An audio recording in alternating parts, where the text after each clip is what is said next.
নমস্কার, আমি অ্যাস্ট্রোলজার মনীষা শাস্ত্রী বলছি।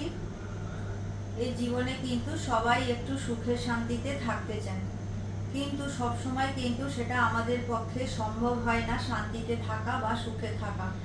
আমাদের বর্তমান সময় কি সময়টা যাচ্ছে, কিভাবে আমরা থাকছি, কিভাবে আমরা পরবর্তী সময় কাটাবো, সবই কিন্তু আমাদের রাশি চক্রের মধ্যে থাকে। তা বর্তমান সময় যেটা আমাদের গোচর, সেইটা দেখতে হবে যে চতুর্থ স্থানে কি আছে। চতুর্থ স্থানের অধিপতি প্রত্যেকটা রাশি লগ্নের জন্যই আমি বলছি, সময়টা কেমন যাবে সেটা যদি জানতে হয়, মানে আমি কতটা ভালো থাকবো বর্তমান সময়, সেটা কিন্তু দেখতে গেলে চতুর্থ ঘরটা, পঞ্চম ঘরটা, নবম ঘরটা অবশ্যই দেখতে হয়। কারণ চতুর্থ ঘর থেকেই কিন্তু আমরা মানসিক একটা শান্তির জায়গাটা দেখি। তা সেখানে যদি বর্তমান সময়ে শনি বসে থাকে, সেখানে যদি কারুর রাশি চক্রে পার্মানেন্টলি কারুর চতুর্থ স্থানে শনি মঙ্গল, শনি কেতু বা মঙ্গল কেতু বা রাহু থাকে বা মঙ্গল রাহু থাকে, সেক্ষেত্রে কিন্তু বিভিন্ন দিক থেকে একটা অশান্তির যোগ দেখা যায়। আর বর্তমান সময়ে যদি কারুর ষষ্ঠপতির দশা চলে বা অষ্টমপতির দশা চলে, অন্তর্দশাও যদি ষষ্ঠ অষ্টম কানেক্ট করে, আবার ষষ্ঠ ঘর আর অষ্টম ঘরের অধিপতিরা যদি মানে অশুভ নক্ষত্রে থাকে, সেক্ষেত্রেও ভাবে কিন্তু মানসিক দিক থেকে প্রচন্ড ঝামেলা অশান্তিতে চলতে হয়।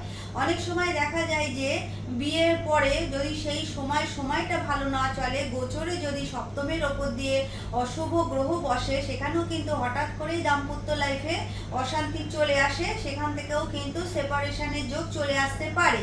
তাই সবার আগে আমাদের জানতে হবে যে বর্তমান সময় যে দিক থেকেই হোক না কেন, সে কর্মস্থলেই হোক, ব্যবসার ক্ষেত্রেই হোক, দাম্পত্য লাইফেই হোক, শরীরের দিক থেকেই হোক, পড়াশোনার জন্যই হোক, সময়টা কেমন যাচ্ছে বা সময়টা কেমন যেতে পারে, সব কিন্তু দশা, অন্তর্দশা, গোচরের ওপরেই নির্ভর করে।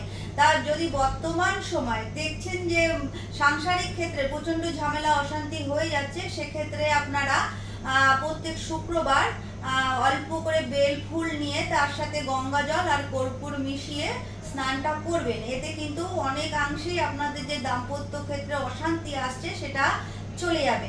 বর্তমান সময়ে যে গ্রহটা আপনাদের সব থেকে বেশি ডিস্টার্ব দিচ্ছে, দেখতে হবে সেই গ্রহটা। দাম্পত্য হলে দেখতে হবে আপনাদের রাশিচক্রের শুক্রের পজিশন কি আছে, মঙ্গলের পজিশন কি আছে, সেই অনুযায়ী কিন্তু আপনাদের মানে যাই আপনারা টোটকা করুন, যাই পুজো আশ্রা করুন, যাই দান ধ্যান করুন না কেন, আপনাদের রাশিচক্রে গ্রহ পজিশন কিভাবে আছে সেই হিসাবে কিন্তু এইগুলোই করতে হবে। যদি আপনারা জেনে নিতে পারেন কোন দিন দান করবেন বা কি বস্তু দান করবেন, সেগুলো যদি জেনে নিয়ে করতে পারেন, অবশ্যই কিন্তু সুফল পাবেন।